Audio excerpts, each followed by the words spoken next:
Okay, we're good. Welcome everyone to the Public Works, Parks and Recreation Railroad Committee meeting. We'll start with Parks and Rec and Railroad agenda, if that's all right. First thing we'll do is Chair will entertain a motion to approve the minutes of the previous meeting. John Strow, I'll make that motion. Motion by Mr. Strow, second by Mr. McGowan. Are we ready for the question? All those in favor of approving the minutes of the previous committee meeting signify by saying aye. Aye. Opposed? Carried. We'll move right into the action agenda. Kevin, what do we have here? So under action agenda items, we have nothing. If you'll allow me, I'll skip over the budget part really quick and we can jump right into referral pending items. Sure. Okay. So the first one, I guess we could probably remove from the agenda because Ryan, County Administrator Moore, gave an update at the board meeting. So I think the first one for the glamping is off. We will be issuing or putting together an RFP for recreational use for the fairgrounds, which glamping could again, or Adirondack Safari could again put in for that RFP as well. Sure, without objection. Go ahead. So the next one, the committee had tabled a request to authorize a new contract with Lime Adirondack Timber. We have since found out that there will be no charge for the use of those trails anymore because it ties in with the state system and the state's not allowing that. So again, this is the next item that would come off. There'd be no cost associated with those trails to the county anymore. Sure, without objection, we'll remove it. And the last item that we had on there was, as you all know, a couple committees ago, I brought a request to possibly do a forest school up at Up Yonder Farms. I have since received a letter from Mrs. Sealy, who just basically said that she wanted to close the loop on this, but as of last week, she had been offered a full-time position that supports her current needs. And that being said, she was going to take a step back from pursuing the forest school.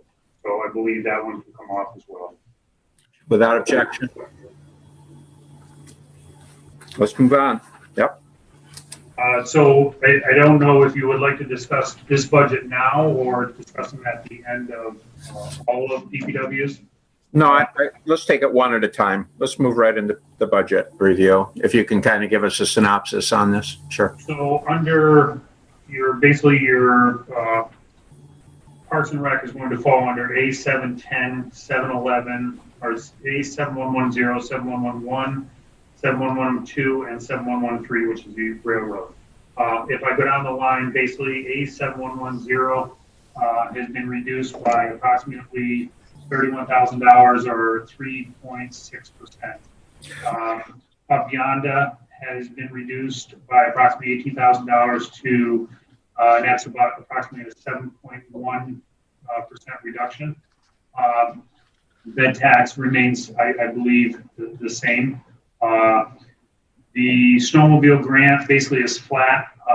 It doesn't change. That's just a pass through for the county. We receive the grants from the state and then we just pass that on through to the snowmobile club. And then the final one would be the railroad. And this is just as we continue to talk about covering the cost of the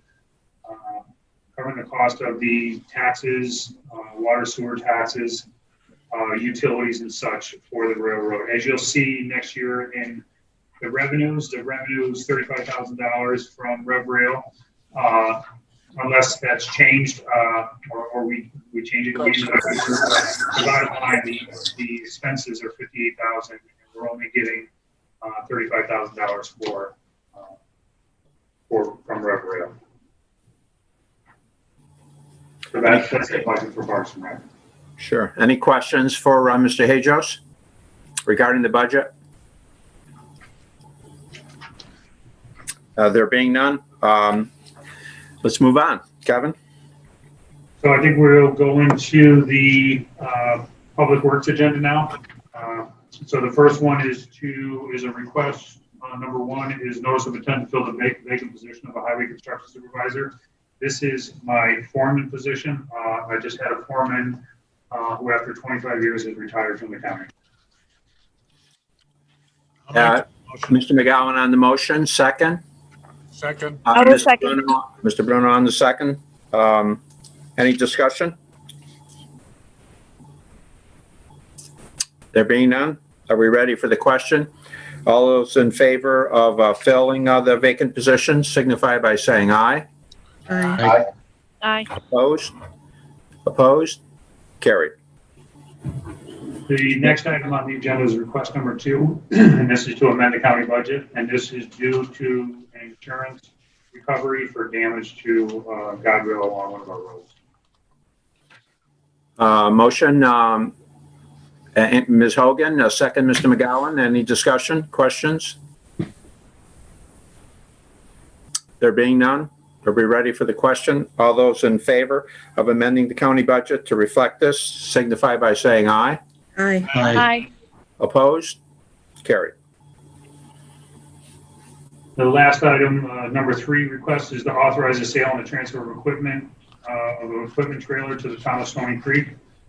We had a trailer that basically we were going to either scrap or sell on auction.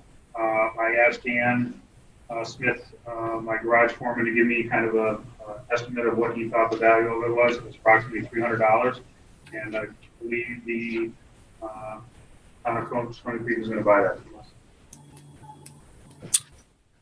What's the pleasure of the committee? Can we get this to the floor for discussion? Mr. McGowan on the motion, Mr. Stroud on the second.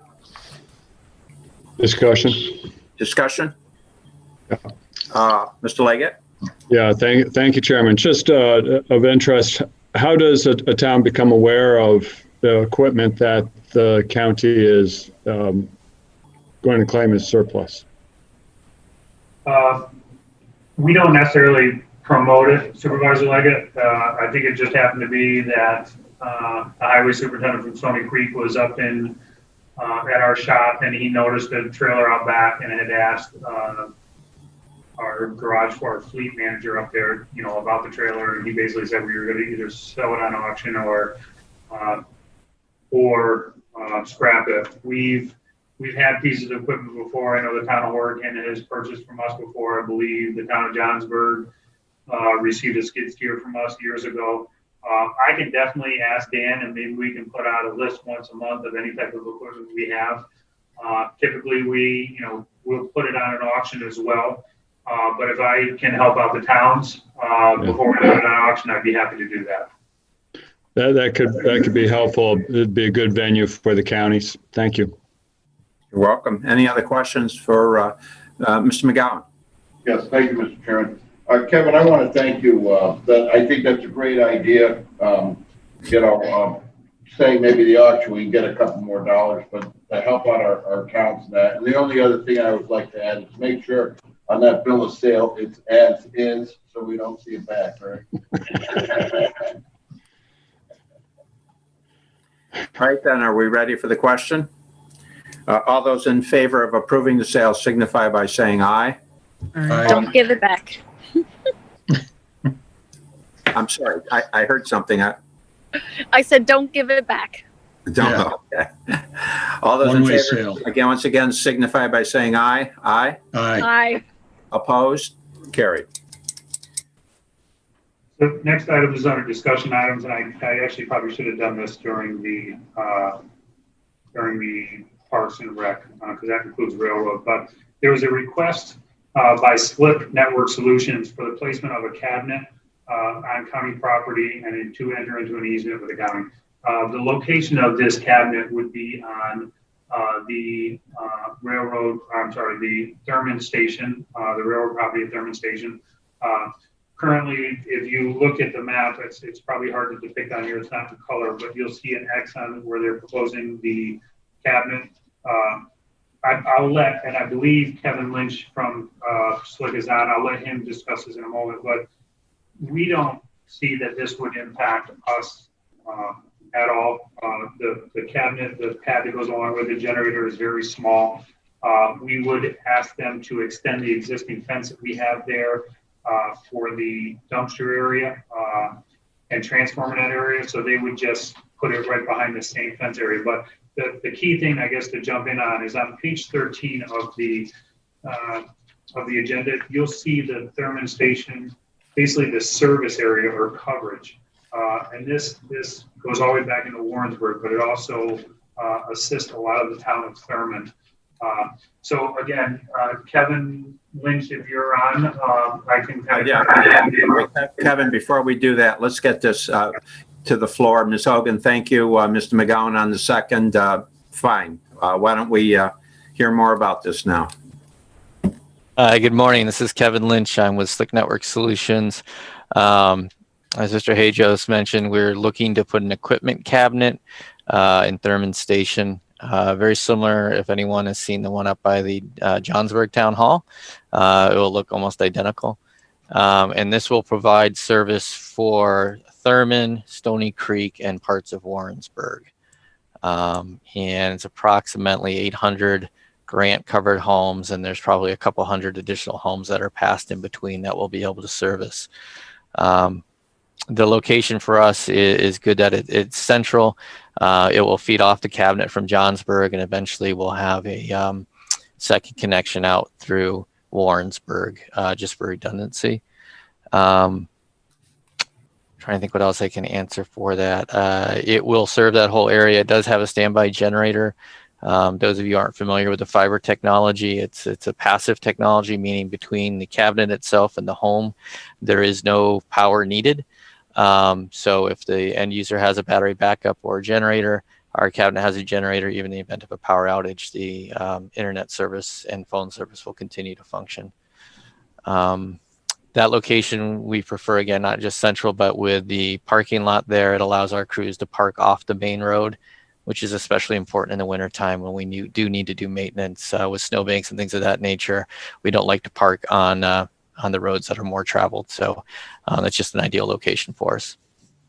Thank you. And I'd be glad to take any questions. Sure. Any questions? Chairman Bramer. Ms. Bramer? Thank you so much, Chairman. This sounds great, and I'm so glad that we're going to be able to serve those additional homes. I'd like, if you may, let me ask a question of Supervisor Hogan, how that's working in Johnsburg, and are there any negative impacts that we might need to mitigate, and any positives that are coming out of that for Johnsburg? Thank you. Sure, I think that's a good question. Andrea, any comment?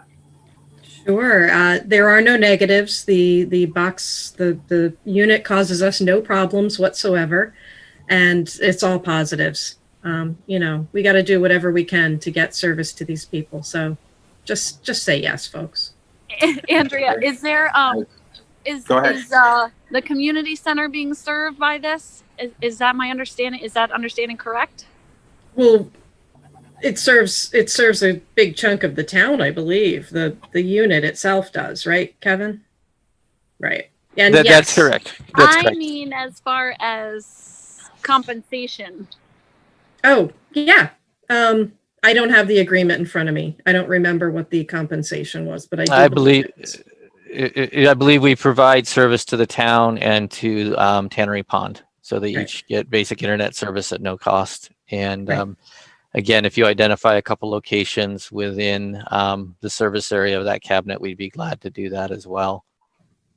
Great. That was my next question. Yep. And then also what we have tried to do is work with superintendents of the schools and the town supervisors. If there are locations as we build out the network that a hotspot will help assist, because unfortunately we're not going to be able to get to everyone. We'll get to as many as we can. We can help by setting up those hotspots in those locations. Great. Any other questions? Mr. Chairman? Mr. Leggett? Thank you, Mr. Chairman. And Kevin, is this the round 3 build out of the state broadband program? That's correct. This is part of the phase 3 award that we were, that was announced back in February of 2018. Just give everybody a quick timeline. It was announced in February of 18. We got the contract from New York State in February of 2019. And the delays have been, we've been working with the pole owners, which in this case is NYSEG and Verizon and Frontier. And that process has taken much longer than it should.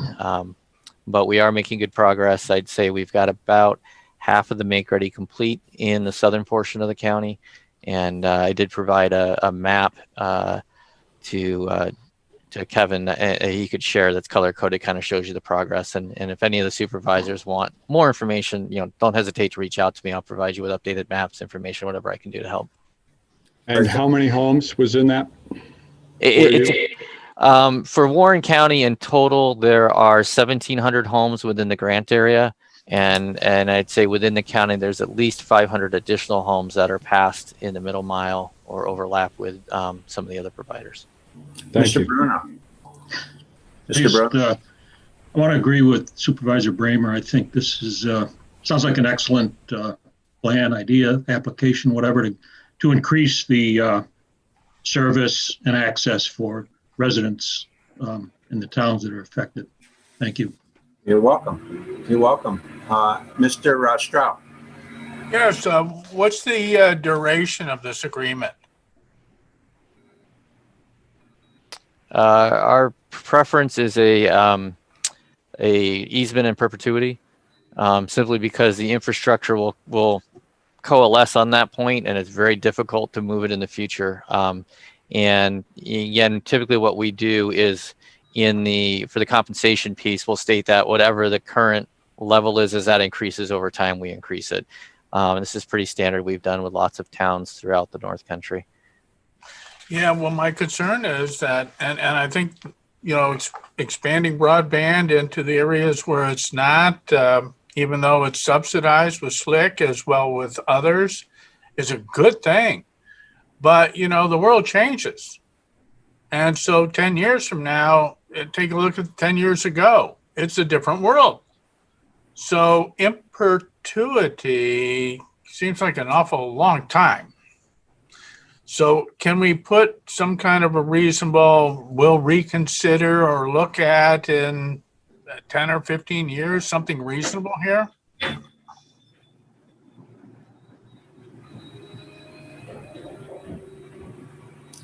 Did you hear the would you like me to respond to that? That would be a concern for us, because in 15 years, different people may come in, and it could be extremely costly if we had to relocate that, and could put us in a position where it would just, again, typically when we do these are in perpetuity on various locations throughout the North Country. Some are on private property, some are located with fire stations, some are located on like at the town property. So I would be reluctant to have a sunset phase on that. If we wanted to have some wording that we could relook at the compensation piece of it. But again, I don't want to get in a situation where 15 years from now, someone decides that they need, $5 million if we want to renew this easement, because that would be detrimental to continuing to provide that service in the community. Yeah, but you almost make my point in that you say that, competition could come in.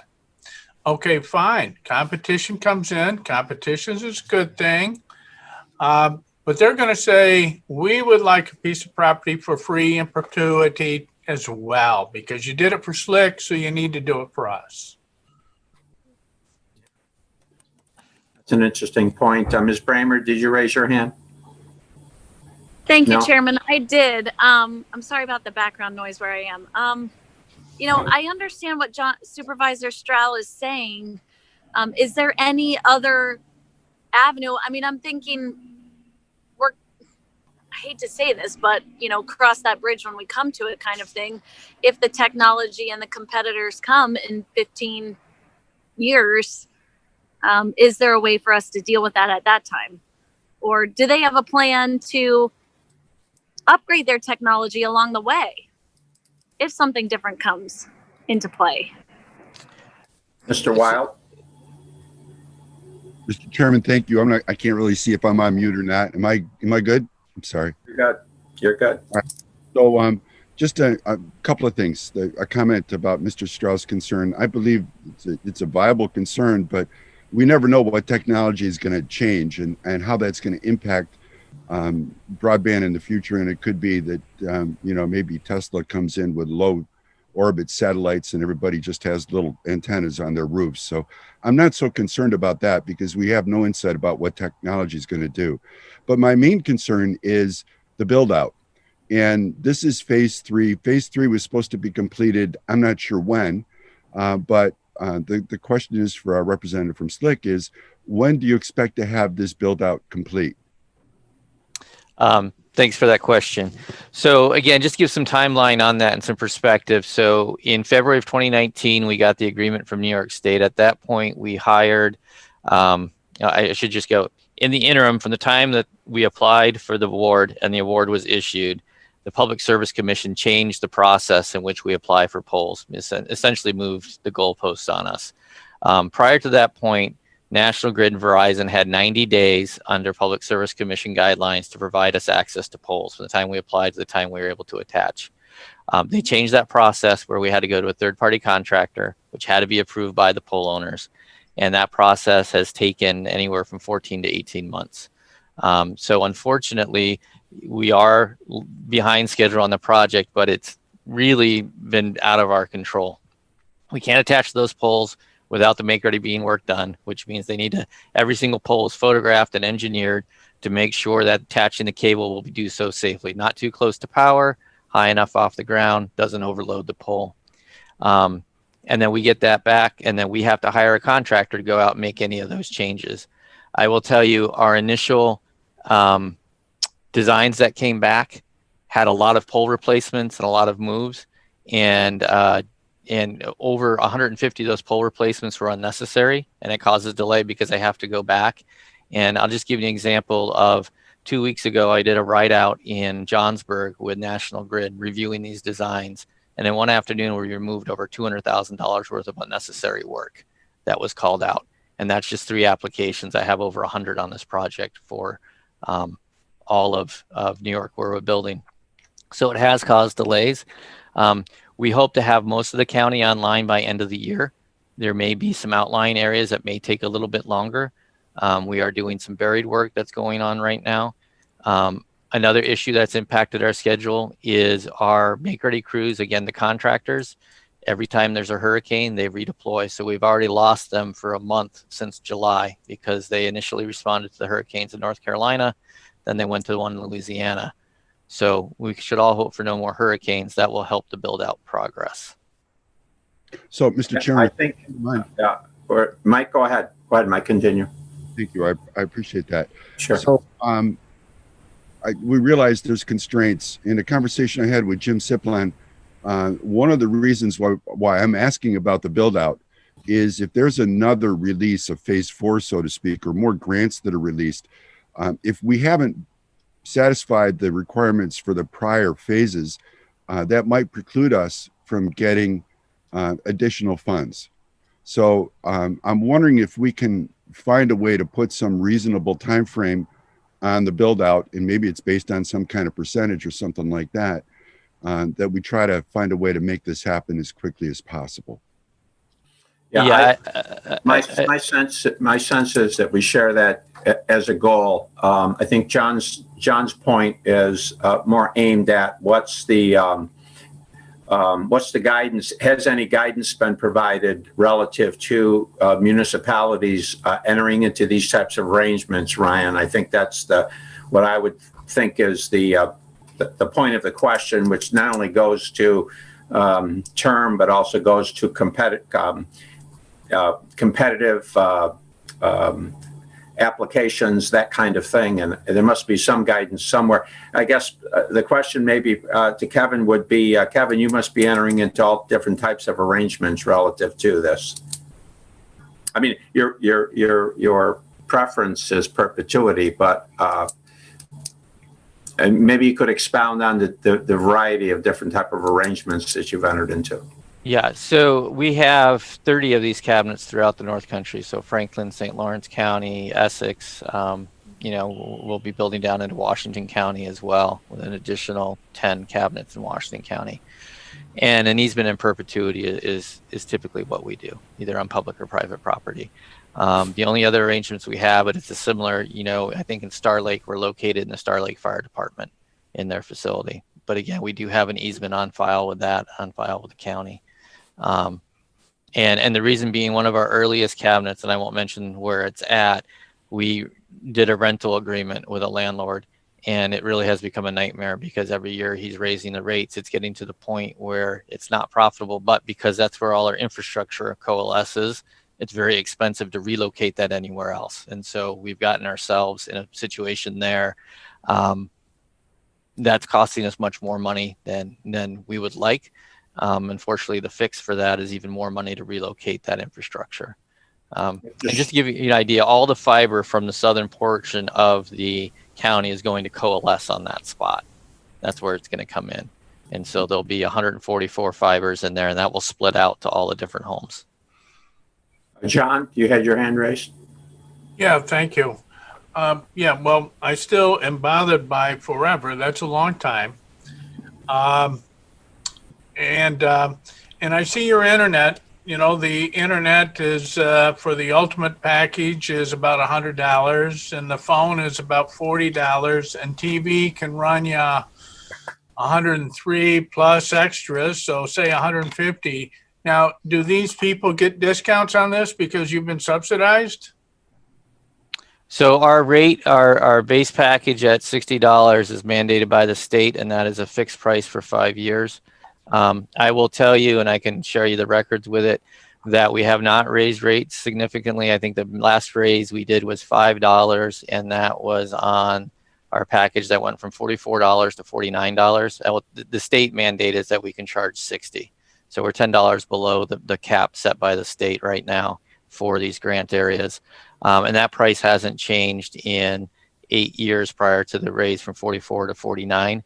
And the amount of bandwidth that was given to customers for that has gone up 5-fold. So we typically keep our rates the same, increase bandwidth. So television's a different story. Television we don't make money on, and that's why we're not expanding our television service in a lot of the places. So the $50 bandwidth is a 25 megawatt download for 1 to 3 light users. It's 25 megabits and it's bi-directional. So the upload is the same as the download, which is distinctly different than cable-based and DSL-based connections, which is really important for cloud-based applications that you have that upload and the download. Andrea, you had your hand up. Ms. Hogan. Thank you, Chairman. It's important to remember that what they are charging is the same, whether it's in Queensbury, where they're servicing 20 homes in a quarter of a mile, or whether it's in Thurman, where they might be servicing one person in a quarter mile. And Kevin, can you tell us what's your current cost to build out per mile right now?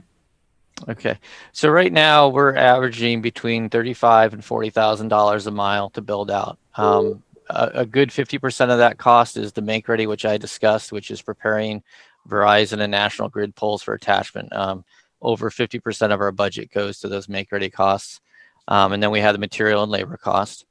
And then I will tell you, anytime we get below about 5 homes per mile, it starts to affect our ability to pay the taxes and the fees. So we pay property tax on this construction. And so a mile of fiber in Stony Creek is taxed at the same rate as a mile of fiber in downtown, Glens Falls or something like that.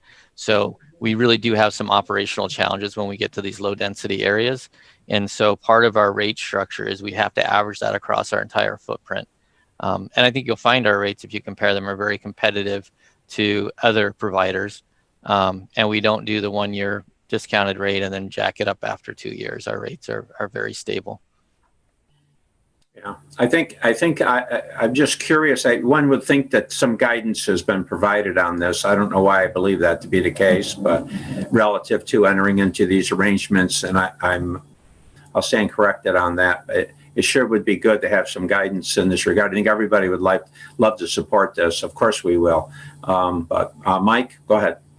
Chairman, thanks again. I would just like to invite Kevin to a future Economic Growth and Development Committee meeting. We'll get Jim Siplin there. We'll get some others there, and we can talk about broadband expansion. And Kevin, if you're available within the next couple of weeks, I'd like to reach out and see if we can get you part of that discussion? Yeah, I'd love to do that, and I appreciate the invite. Thank you, Kevin, and thank you, Mr. Chairman. Chairman, Ms. Bramer? thank you so much.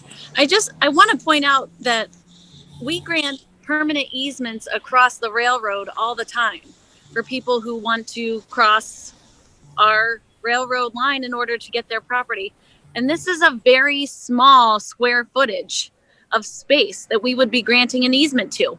We also just granted Stewart's an easement over the bikeway. Permanent, as far as I know, it's a permanent easement for them to have a walkway. So I'm not sure why we're, running these guys through the rails when we know it's all going to benefit our residents. I think we should move forward.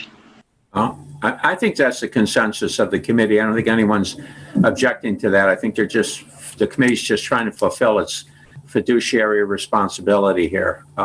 Anyone else wish to comment? Any questions?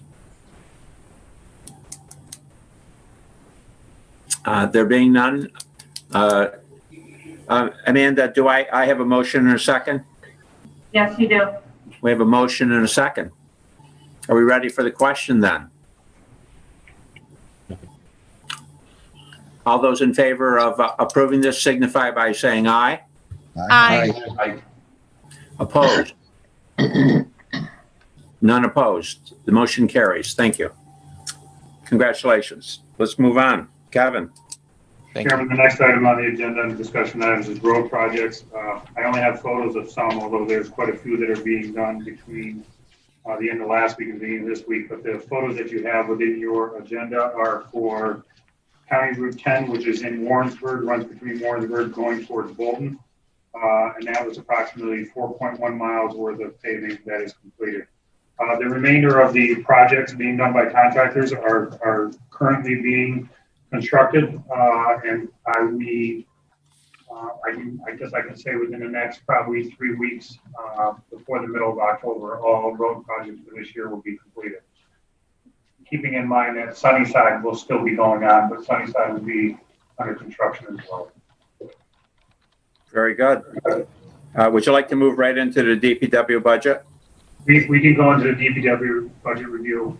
So again, this up top, this would start with 1490 on your summary page.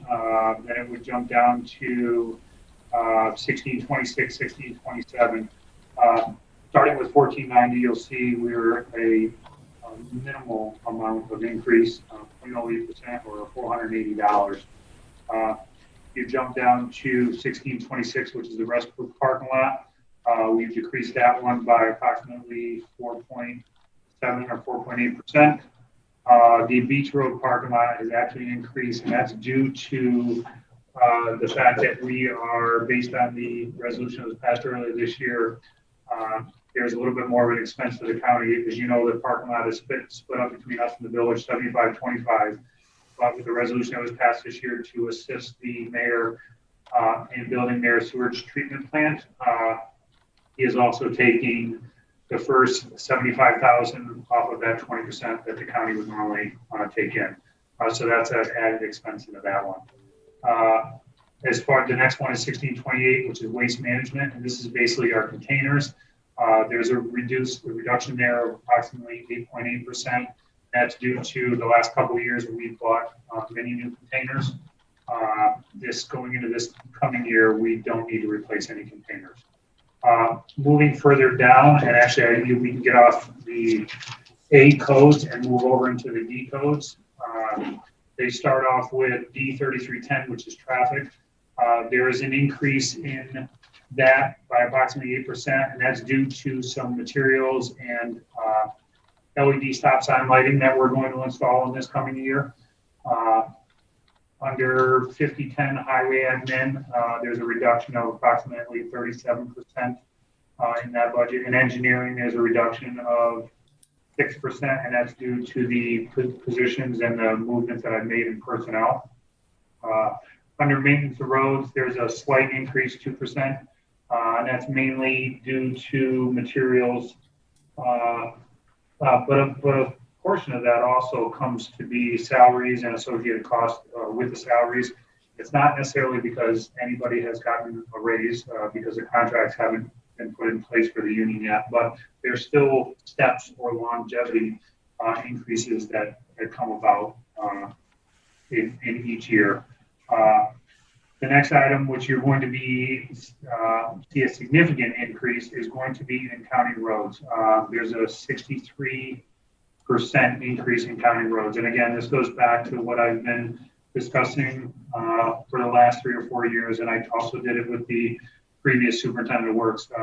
For us to maintain roads and to get to where we should be, I came up with kind of a 5-year plan that I need approximately $4.9 million for the next 5 years for county roads.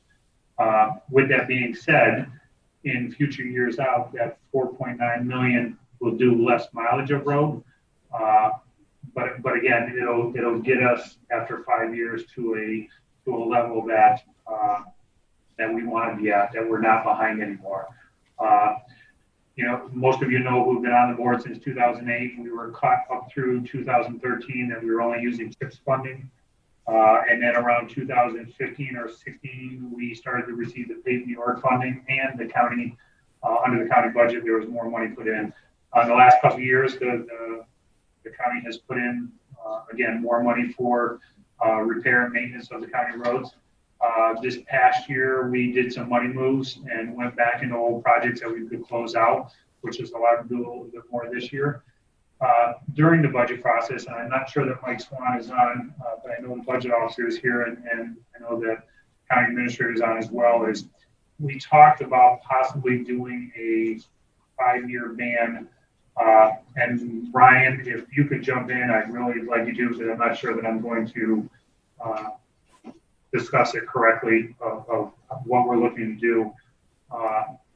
So Ryan, if you can possibly jump on board. Sure. As Kevin stated, it's going to take, it's penny wise and pound foolish to short your road program, because the roads get more expensive. You end up paying in the long run more on the same road than if you had done the proper investment up front. What it's going to take for us to get the paving program in line, so that it's what we typically try to do with these costs that can fluctuate, is we try to smooth them out so that it has the same cash impact each year and it's predictable. In order for us to get to that point with the road project, with the road program, I should say, we need a $4.9 million investment each year, I believe, for the next 5 years. Is that correct, Kevin? That is correct. 4.9 million is a lot more than we're used to doing in terms of cash. Typically what we will do is, I think if you look at this year as an example and last year as an example, we would appropriate 3 million and then we would wait and see how the prior year ended out with sales tax. In 2019, if you recall, we had that 3 million, and then we appropriated probably another $1 million without checking my notes. This year we didn't do any of that. We just didn't have the ability because of the coronavirus. So we're on a $3 million paving program. What's also happened during this financial crisis is that the interest rates have gone in the right direction from a borrower's perspective. So what we would be looking to do, and not making this practice, but taking advantage of the current situation, is we'd be looking to borrow for a road program, potentially double up the road paving next year. We are also contracting paving out now, so we have economies of scale there. And this would all, we're not asking that this decision be made today. We're just sketching out that this is something that we've talked with the treasurer about and that we're considering doing. But potentially doubling up the paving for next year, a borrowing of funds to do that, and planning this in such a way where we'll appropriate into 2021 an amount in cash that will go into reserve to pay debt service. And again, the idea is to flatten out the cash impact and do it in such a way where we can take advantage of economies of scale and also take advantage of the low rate, and we can get a lot of work done up front that'll save us money down the road. That's the philosophy. Thank you. Thank you. We look forward to that presentation. Any other items, Kevin? So I'll just go through the rest of the budget items really Sure. quick. So the next one is county snow. It's a very minimal increase in there. I believe mainly that's a minor increase in its employee benefits. And then the following one is D5148, which is services to other governments.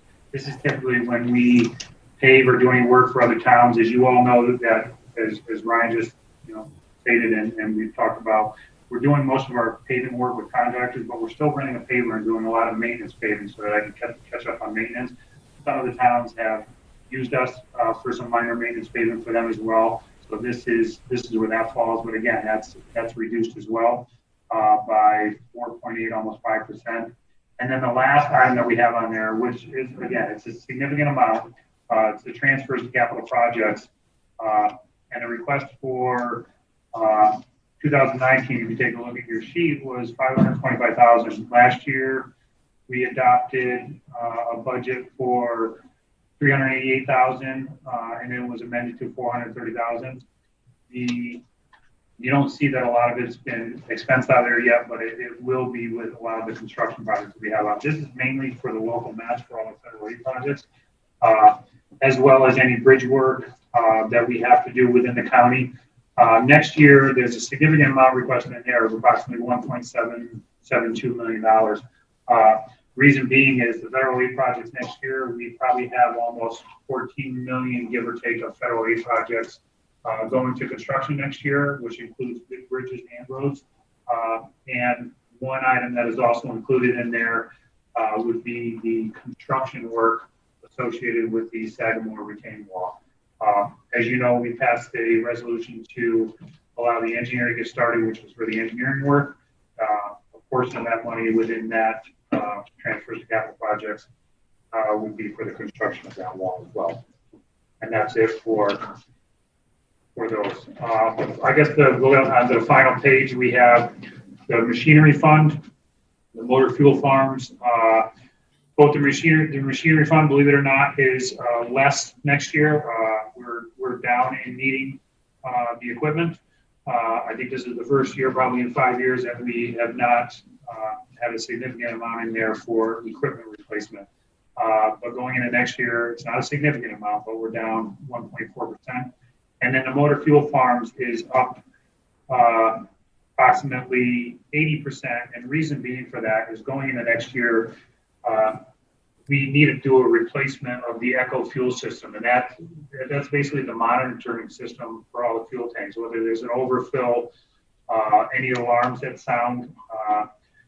The systems that are in place right now are approximately 20 to 25 years old, and they're very outdated, and they're getting even harder to work on every year. So there's an increase in that budget. I think it's approximately $10,000 per fuel site, being the 7 fuel sites. So it's approximately $70,000 increase to do those work on those fuel stations. And that concludes my budget for DPW. Any questions for Mr. Hajos? Mr. Leggett. Thank you, Mr. Chairman. So no revenues are projected in these budgets. I'm thinking especially on the capital here. Where's the full summary for D, for example? So yeah, go ahead. Supervisor Leggett, and I believe if you have the budget in front of you, the summary page that you have that's listed A, B, C, and D, you will see on those pages that one side is the expense and on the other side it lists the revenues. I don't necessarily have a percentage down the revenue line, but if you go to the very last page within that summary report, it will give you that overall expenses are up 16% and overall revenues are down approximately 3.1%. Kevin, you have a lot of pages here. Is there a number on that? It's the very front of your budget report, Supervisor Leggett, which again, it's listed as Warren County Budget Preparation, Summary of Budget Request. Is it D? And it's the very last portion of that, which is page D. It's the first 4 sheets of your budget, should be.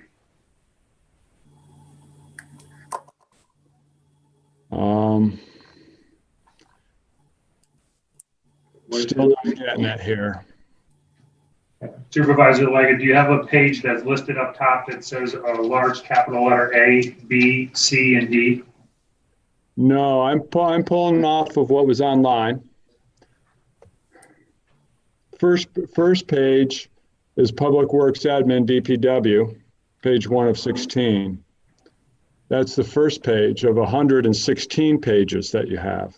Amanda, was that covering? Supervisor Leggett, Brad McGowan here. Can you see my picture? I can't. Here. Not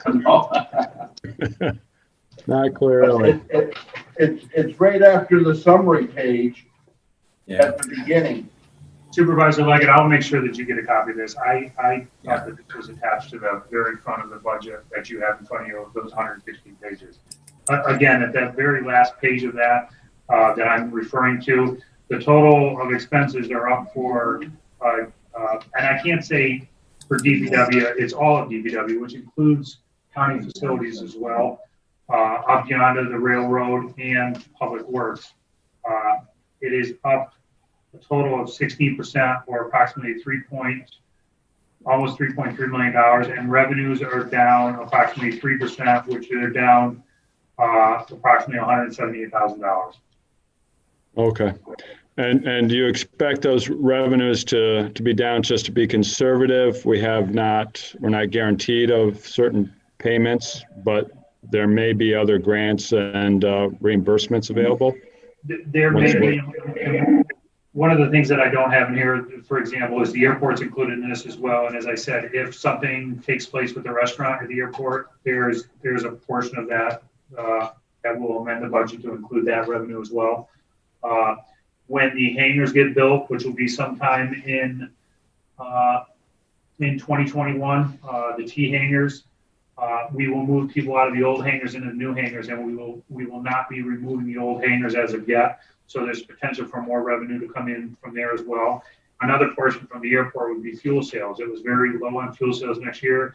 We're being conservative. We're not necessarily that there's going to be that significant amount of fuel sales that comes in next year. So again, we are conservative, but there may be potential for more revenue to come in as the year goes on.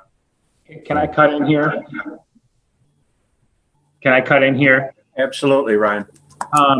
So Craig and anybody that's looking online, you're looking at the same version of these documents that I am.